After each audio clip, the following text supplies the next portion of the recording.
Je trouve qu'à l'ISTOM, on touche à énormément de secteurs, que ce soit l'économie, l'agriculture, l'environnement, les sciences sociales, etc. Au début, je tâtonnais et je savais pas trop. Finalement, on a plein de cours, on a plein de choses. C'est vraiment le stage de 3e année qui m'a fait me dire, punaise, mais en fait, j'aime trop pouvoir, à partir de la canne à sucre, obtenir du rhum, tout simplement. Et du coup, je me suis dit, c'est hyper intéressant tout ce processus de fabrication. Rien ne me dit que plus tard, je reviendrai pas auprès de ma famille. Une fois que j'aurai fait le tour, rien ne me dit que je vais pas rentrer.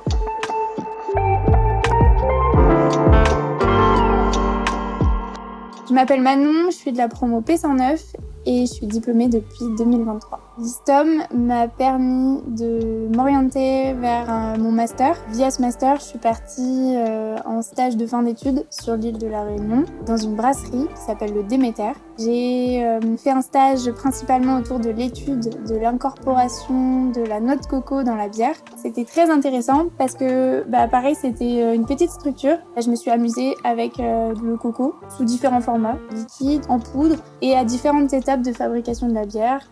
Donc directement dans le fermenteur, directement dans les cuves d'empâtage. J'ai fait plein d'essais, plein de tests, donc il faut être efficace et méthodique.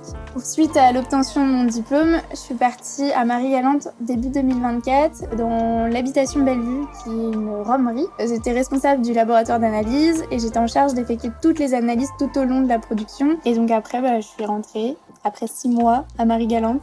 Du coup, l'opportunité de venir vivre à La Réunion, elle s'est présentée en début d'année. En fait, c'est ça qui est chouette aussi, c'est que je me dis, j'ai pas peur de bouger. Et l'ISTOM m'a prouvé que j'avais pas peur de partir. Et que du coup, l'opportunité de venir ici, quand elle s'est présentée, il y a eu un petit temps d'hésitation. Et puis au final, je me suis dit, non, fonce en fait. Là, je suis en CDI, donc j'ai l'intention de rester un petit peu quand même. Et là, je sens que ça fait du bien d'avoir un ancrage quelque part. Donc la maison Isotier, c'est l'une des plus anciennes distilleries de l'île. Elle date de 1845.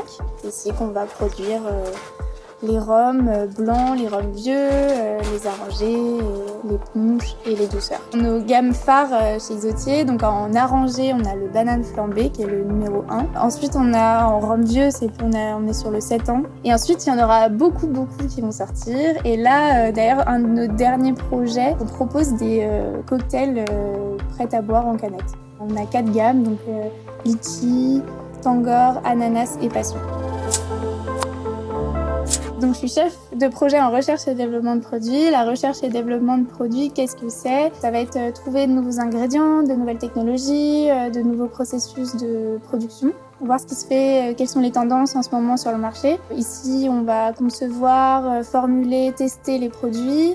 Et après, moi, je vais les faire déguster aussi pour essayer d'améliorer, donc ce qu'on appelle les analyses sensorielles. Ensuite, on a tout ce qui est gestion de projet, le budget, les délais, les ressources. Et dernier point, ça va être plutôt l'amélioration continue, tout simplement, de ce qui existe déjà. Donc, on veut toujours faire au mieux, donc en termes de coût, de goût et de qualité. C'est hyper créatif comme métier parce que tu peux, par exemple, je sais pas, moi demain j'ai envie de tester un produit avec de la mangue, de la banane, je fais mes essais et après je goûte. Des fois c'est bon, des fois c'est pas bon. Chaque journée est différente parce que du coup il y a un jour où je vais préparer mes dégustations, un jour où je vais faire mes dégustations, je vais analyser les résultats, je vais faire des essais. Si j'ai des essais à faire, je vais faire mes formulations. Ça c'est la partie où je suis debout, où je bouge partout et je cours chercher des ingrédients un peu partout.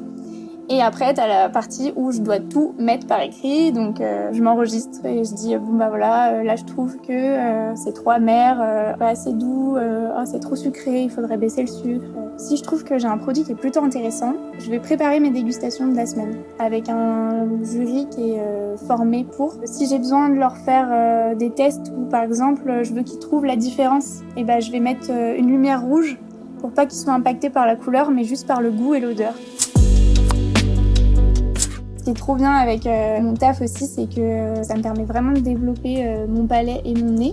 On a des petits flacons, un peu comme ça. Donc dans ces petits flacons-là, je m'attendais pas à ce qu'il y ait autant de profils. Par exemple, tu peux avoir du coco grillé, coco torréfié, coco plutôt cher, plutôt frais. Et en fait, ça fait 8 mois que je suis ici. Je commence vraiment à mettre plus de mots sur ce que je décris, sur ce que je goûte, etc. Tu vois la vitesse à laquelle ton cerveau, ton palais, ton nez, il enregistre les infos et il apprend quoi, sans arrêt. C'est vrai qu'il y a des perspectives d'évolution qui sont intéressantes. Donc pour l'instant, c'est sûr que je me vois évoluer et apprendre déjà, parce que j'ai énormément de choses encore à apprendre, et parfaire mon palais, mon nez, parfaire mon savoir-faire. Et petit à petit, oui, on va me filer encore plus de projets, plus de responsabilités, encore plus d'autonomie. Je suis très contente. En vrai, c'est ça aussi qui me stimule dans mon travail, c'est de me dire il y a des évolutions possibles et peut-être devenir plus cadre, plus responsable. Notre pôle, qui pour l'instant on n'est qu'à 2, peut-être qu'il va s'agrandir et que ouais, c'est intéressant.